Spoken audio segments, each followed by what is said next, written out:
नमस्कार, मैं हूं पवन त्यागी।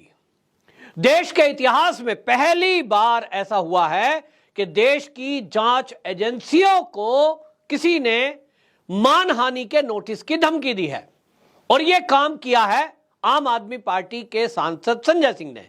जी हां, आपने सही सुना। दिल्ली के आम आदमी पार्टी के जो सांसद हैं राज्यसभा के संजय सिंह, उन्होंने ईडी को नोटिस दिया है और कहा है कि 48 घंटे का टाइम आपके पास है, या तो आप माफी मांगिए कि जो आपने मेरा नाम चार्जशीट में होने की बात कही वो झूठी है, वो गलत है, निराधार है, क्योंकि इससे मेरा अपमान हुआ है, वरना मैं कानूनी प्रक्रिया का सहारा लूंगा। और ये नोटिस और किसी को नहीं तो ईडी के डायरेक्टर को भेजा है, संजय कुमार मिश्रा को। अब आप समझिए, ईडी और सीबीआई दोनों एजेंसियां मिलकर दिल्ली के शराब घोटाले की जांच कर रही है और उस शराब घोटाले में मनीष सिसोदिया, जो कि दिल्ली के पूर्व डिप्टी सीएम है, वो जेल में बंद हैं। हाई कोर्ट तक ने जमानत रद्द कर दी है और ईडी ने यह तक कह दिया है कि मुख्य जो ये सब षड्यंत्रकारी है इस शराब घोटाले का, वो मनीष सिसोदिया है। अब इस मामले में चार्जशीट में ईडी ने यह कहा कि भाई संजय सिंह के कहने पर जो इनके आदमी हैं उसने कुछ फंडिंग जुटाई, जिसमें उन्होंने नाम लिया कि भाई आम आदमी पार्टी के जो निकट के लोग हैं उनको कहा गया और इसमें संजय सिंह ने किसी को फोन करके कहा कि चुनाव आ रहे हैं, उसके लिए फंड जुटाया जाए। अब ईडी के सूत्रों के हवाले से जब ये न्यूज चली तो ये हुआ, भाई ये न्यूज कैसे चल गई, किसने कहा? तो बोला ईडी के सूत्रों ने कहा। तो संजय सिंह कहते हैं कि भाई मेरा नाम चार्जशीट में कैसे आ गया? मैंने किसी को ऐसा नहीं कहा है फोन करके कि पार्टी के लिए चंदे की जरूरत है और आप कहीं से भी ये पैसा जुटाओ। दावा किया जा रहा है कि विजय नायर और जो अरोड़ा है उसके जरिए जो है ये चीजें कही गई थी। कुल मिलाकर अब संजय सिंह ने जो नोटिस दिया है, इसके मतलब समझिए आप, इसका मतलब क्या है। सीबीआई हो या ईडी हो या पुलिस हो, आप यदि उनके खिलाफ नोटिस जारी करते हैं कि साहब आपने जो चार्जशीट में मेरा नाम लिखा है वो गलत है और आपको मैं दावा करता हूं कि मैं इसमें इन्वॉल्व नहीं हूं, या तो आप ये प्रूव करिए या तो फिर उसके लिए माफी मांगिए। इसका मतलब आप समझ रहे हैं, आप सीधे सीधे उस जांच एजेंसी को चुनौती दे रहे हैं। जो लोग सीबीआई में हैं, संजय सिंह जी के आसपास रहते हों, उनके निकट सहयोगी हों, वो जरा उनसे पूछें कि ये जो जांच एजेंसियां हैं, ईडी और सीबीआई तो बहुत हाई लेवल की एजेंसी है।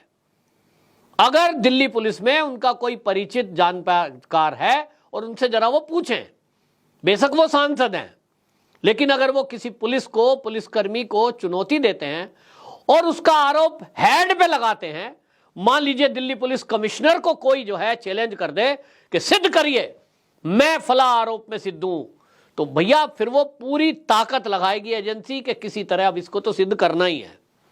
अभी तक हो सकता है संजय सिंह जी का नाम चार्जशीट में किस एंगल से रखा गया है, हो सकता है पूछताछ के बाद उनको छोड़ दिया जाता। पूछताछ करने का अधिकार तो जांच की हर एजेंसी को है। किसी भी व्यक्ति को किसी भी घटना अपराध के लिए पूछताछ के लिए बुलाना ये कोई मानहानि का मामला नहीं है। किसी को भी किसी भी मामले में पूछताछ के लिए बुलाया जा सकता है, क्योंकि एजेंसियों की मंशा क्या है? एजेंसियों की मंशा है अपराधी तक पहुंचना। अब उन्होंने अरविंद केजरीवाल जी को भी पूछताछ के लिए बुलाया, सीबीआई ने गिरफ्तार तो नहीं किया, अफवाह थी। अरविंद केजरीवाल जी खुद कह रहे थे कि एजेंसियां मुझे तो सीबीआई गिरफ्तार कर लेगी। भाई गिरफ्तार तब करेंगे ना जब आपके खिलाफ कोई सबूत मिलेगा। हां, पूछताछ के लिए जरूर बुलाया गया क्योंकि नाम आया। नाम अरविंद केजरीवाल जी का इसलिए आया क्योंकि मनीष सिसोदिया जी के सचिव ने लिखित में बाकायदा जज साहब के सामने एक बयान दिया कि जो ये पूरी नीति का परिवर्तन हुआ है, शराब नीति का, वो अरविंद केजरीवाल जी की उपस्थिति में और उनके घर पर हुआ। तो जब घर की बात आ गई तो इसका मतलब इन्वॉल्वमेंट है और इसलिए पूछना पड़ेगा कि आपके घर पे हुआ क्या, क्या आप उपस्थित थे? आप कह दीजिए मैं उपस्थित नहीं था, एजेंसी कहेंगी ठीक है भाई, आपके घर पे तो हुआ ना, इसकी तो हां करेंगे, क्योंकि घर पे आए व्यक्ति की आपको पता नहीं है ये आप नहीं कह सकते यदि आप घर पे हैं। और इस मामले में सीबीआई के जो सूत्र हैं वो ये कह रहे हैं कि अरविंद केजरीवाल जी ने साफ साफ कह दिया कि भाई मेरे घर पे आए जरूर हैं ये लोग, लेकिन इस सारे मामले में मनीष सिसोदिया जाने, क्योंकि मंत्रालय वो देख रहे थे। तो अब जो कानून के जानकार हैं वो ये कह रहे हैं कि अब इस मामले में उन्होंने ये कह दिया है तो अब मनीष सिसोदिया तो सीधे सीधे फंस गए। मनीष सिसोदिया के खिलाफ देखिए किस तरह की बातें ईडी या सीबीआई उठा रही है, लेकिन अरविंद केजरीवाल जी ने उनके साथ क्या किया। सत्येंद्र जैन जी 10 महीने से जेल में बंद है, उनसे ना तो इस्तीफा मांगा ना उनका बंगला खाली कराया, लेकिन मनीष सिसोदिया जी का नाम जैसे ही आया, उनकी घरवाली बीमार है, मानसिक पीड़ित है, ये कितनी बातें ओपन करी थी अरविंद केजरीवाल जी ने खुद मीडिया में, लेकिन उनकी सहानुभूति कहां गई उनके साथ, बंगला खाली करा लिया गया। भाई अगर आपकी सहानुभूति थी तो ना कराते बंगला खाली। पत्नी की मदद करने का वादा आपने मीडिया में किया कि हम मनीष सिसोदिया की पत्नी का ख्याल रखेंगे। ये कैसा ख्याल रखा भाई कि एक आदमी आपका जेल में गया जो आपका डिप्टी सीएम था और आप जो है उससे बंगला खाली करा रहे हो, तो अपने ही लोगों के साथ आप नहीं खड़े हो। इसका मतलब तो यह है कि जो कुमार विश्वास कहते हैं, जो आपको बता दूं कि कपिल मिश्रा बोलते हैं कि इन्होंने अपने ही लोगों का साथ छोड़ दिया, या यूं कहें उनको बाहर धक्के दे दिए, जिसमें कपिल मिश्रा हैं, फिर चाहे ये कुमार विश्वास हैं, फिर चाहे प्रशांत भूषण हैं, फिर चाहे अन्ना हजारे जी इनके गुरु हैं, फिर चाहे आशुतोष हैं, इसमें कितने ही लोग हैं कि जो इनके साथ थे, एक एक करके सबको आउट करते गए और वो या तो अपने आप को अलग से कहीं ना कहीं स्टेबल कर लिया, नहीं तो गए। अब आप देखिए नंबर संजय सिंह जी का आ रहा है। संजय सिंह जी को ये किसने कहा कि वो ईडी को नोटिस जारी करें?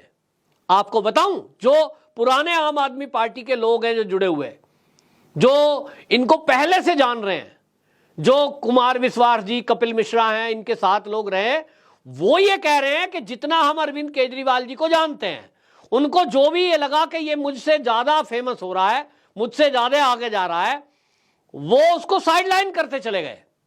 और इस मुद्दे में अब वो ना फंस जाएं और कोई दूसरा फंस जाए, मुद्दा डाइवर्ट हो जाएगा। संजय सिंह जी के खिलाफ अभी तक कोई केस है नहीं है, सबूत है नहीं है। भाई इतना ही तो ईडी के सूत्रों ने कहा कि इनके कहने से ये कहा गया कि भाई पैसे इकट्ठा करिए, चुनाव में जरूरत है। अब इसका मतलब ये तो नहीं है कि संजय सिंह जी ने किसी को ये कह दिया कि रिश्वत बटोरो।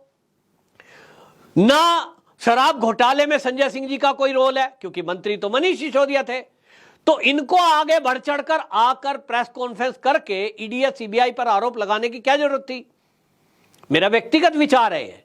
संजय सिंह जी ने किसके कहने पर प्रेस कॉन्फ्रेंस की और ईडी पर इतने गंभीर आरोप लगा दिए कि ईडी के लोगों ने मारपीट की है, जबरदस्ती वो लिखवा रहे हैं, बयान दिलवा रहे हैं, और साहब ये कह दिया कि कॉलेज तेरी लड़की कैसे जाएगी, और किसी का तो कान का पर्दा फाड़ दिया। वो कोर्ट में केस गया, कोर्ट ने तो ऐसी टिप्पणी नहीं करी, और ये कहा कि मारपीट की जा रही है। भाई जिसके साथ वो घटना घटी है, जबरदस्ती जिन्होंने वो बयान दर्ज करने की बात कही है, हर अपराधी, हर चोर उचक्का जब पकड़ा जाता है तो पुलिस के ऊपर यही आरोप लगाता है। उसके पास और कोई हथियार नहीं है कोर्ट में। वो कहता साहब मारपीट के मुझसे बयान लिखवा लिया, ये मेरी मर्जी।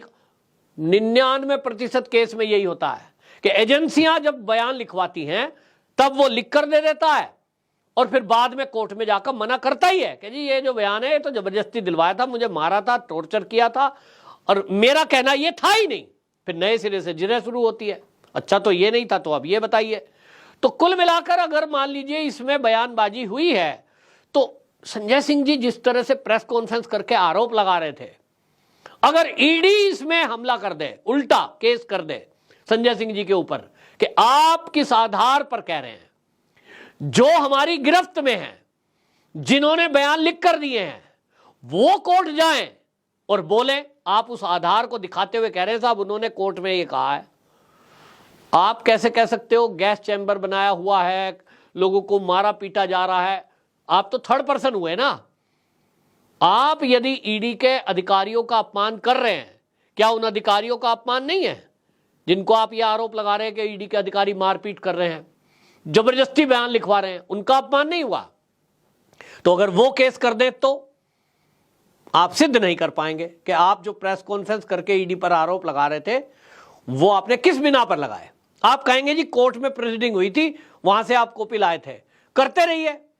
तो कुल मिलाकर के जो लोग हैं जो अरविंद केजरीवाल जी को समझते और जानते हैं, पुराने वाले, उनमें से कुछ लोग ये कह रहे हैं, अब ये चर्चा चल रही है सोशल मीडिया पर, वो कह रहे हैं कि संजय सिंह जी को इस मामले में उकसा दिया गया है कि भाई तू प्रेस कॉन्फ्रेंस कर और आरोप लगा दे।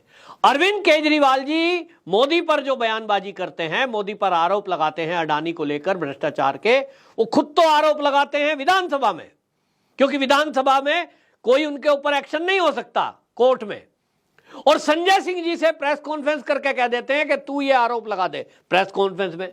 फंसा कौन? संजय सिंह। अगर बीजेपी या मोदी जी की तरफ से कोई एक एफआईआर करा दे मानहानि के केस में कि साहब प्रेस कॉन्फ्रेंस में कैसे आरोप लगाए भ्रष्टाचार के देश के प्रधानमंत्री पे, संजय सिंह गए, लेकिन बीजेपी अभी इसलिए नहीं कर रही है क्योंकि उनको लग रहा है कि अभी तो शराब घोटाला और बाकी चीजों में फंसे हुए हैं, संसद में अवमानना में फंसे हुए हैं, राज्यसभा के अंदर। तो कुल मिलाकर के संजय सिंह फंसते दिखाई दे रहे हैं। बेशक वो शराब घोटाले में ना फंसे, लेकिन अब वो खुद अपनी गर्दन फंसा रहे हैं, ऐसा लग रहा है। क्योंकि ईडी को जब आप चैलेंज कर रहे हो और 48 घंटे बाद आप कानूनी नोटिस दोगे, तो तब तो मजबूरी में ईडी के अधिकारियों को अब एक्शन लेना पड़ेगा। और आप समझिए, संजय सिंह जी थोड़ा सा अगर इस बारे में विचार करते कि भैया पुलिस को चुनौती मत दो कि मैं आज तक कभी जेल में नहीं गया, मैंने कोई अपराध नहीं किया। आपको पता है, मतलब कई बार हमने देखा है कि एक बार बहस हो गई किसी की, मैं देख रहा था एक आदमी कार से जा रहा था और वो बहस रहा था ट्रैफिक पुलिस वाले से, मेरी कोई गलती नहीं है, मैंने तो जो है लाल बत्ती जब वो अभी पी ली थी तब क्रॉस की है। उसने कहा साहब बहस मत करो, सॉरी बोलो, आगे निकल जाओ। नहीं, मैंने तो आज तक गलती की नहीं है, तुमने मेरी गाड़ी को हाथ कैसे दिया? मैं एकदम बढ़िया आदमी हूं, आज तक मैंने कोई भ्रष्टाचार नहीं किया और मैं तो कट्टर ईमानदार हूं, मैं कट्टर रूल का फॉलो करने वाला हूं। तो ट्रैफिक पुलिस वाले ने गाड़ी का चक्कर लगाया और 4 कमी बता दी कि भैया आपकी नंबर प्लेट ये गड़बड़ है, इसमें नंबर ठीक नहीं है, आपके शीशे पे फिल्म लगी हुई है, और 4 कमियां बता दी। आप एक अधिकारी को ऐसे कैसे ऐंठ के बात कर सकते हो? भाई पुलिस के कानून और एजेंसियों के पास पावर बहुत ज्यादा होती है। अब चुनौती देकर संजय सिंह फंस गए हैं, ऐसा कानूनों का जानकारों का कहना है। ईडी को नोटिस पहली बार किसी ने दिया है, सीबीआई को चैलेंज पहली बार किसी ने दिया है, और अब जब ये ईडी के डायरेक्टर को सीधा सीधा चुनौती दे रहे हैं, तो क्या आपको लगता है कि ईडी के डायरेक्टर मीडिया में आएंगे, संजय सिंह जी के घर जाएंगे और कहेंगे भाई साहब मेरे से बहुत बड़ी गलती हो गई, मैं क्षमा चाहता हूं, आप तो कतई निर्दोष है? इसके उलट अब ईडी जो अभी ढिलाई कर रही थी अब उसमें और तेजी लाएगी, और कितने सारे लोगों को पकड़ के रखा है। संजय सिंह फंस गए। कुल मिलाकर संजय सिंह को इस मुद्दे पर नहीं पड़ना चाहिए था। इस मामले में बयानबाजी करने के लिए आम आदमी पार्टी के प्रवक्ता आगे आते या आप मुद्दों पर बात करते। आप क्यों इस मामले में फंसे? शायद यही एक बहुत बड़ी गलती कर गए हैं। अब देखना होगा क्या होता है 48 घंटे बाद। वंदे मातरम।